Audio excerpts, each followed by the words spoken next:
स्वतःचा स्वार्थ साधून घेण्यासाठी काही आपल्याच बाणगुळ्यांनी मनोज जरांगे पाटलांसारख्या निस्वार्थी माणसाला छळलं, पण या माणसाने कसलाही विचार न करता समाजासाठी स्वतःचं रक्त जाळलं।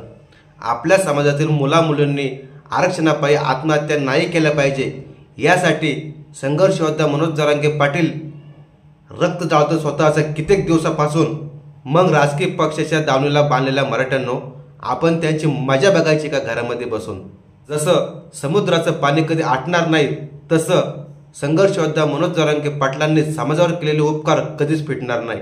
संघर्ष योद्धा मनोज जरांगे पाटलांच्या मनात काही काळं ढवळं असतं तर हे आंदोलन गुंडळून पैसे घेऊन एका रात्रीत बनले असते ते करोडपती, पण हा माणूस आजही स्वतःच्या जातीसाठी खात आहे माती।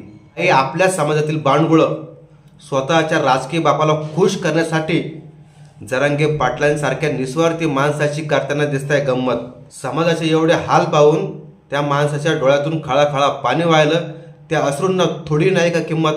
आजपर्यंत कित्येक लोकांनी समाजाच्या नावाखाली आपले घरे भरून घेतली आणि समाजाला काय दिलं तर धोका। म्हणून संघर्ष योद्धा मनोज जरांगे पाटलांसारख्या निस्वार्थी माणसाला एकटं पडू देऊ नका। आणि जरांगे पाटलांच्या नेतृत्वामुळे काही जणांच्या दुकानदाऱ्या बंद झाल्या म्हणून त्यांच्या बुडाला लागली आग, म्हणून ते पाटलांना लावायचा प्रयत्न करताय डाग।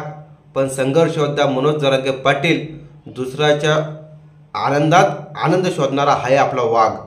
अरे ह्या वाघाला एकटं पाडण्यासाठी, बदनाम करण्यासाठी खूप ताकद लावली जात आहे मोठी। मग आपलं कर्तव्य म्हणून आपण ठामपणे उभं राहायला पाहिजे त्यांच्या पाठी। जय शिवराय।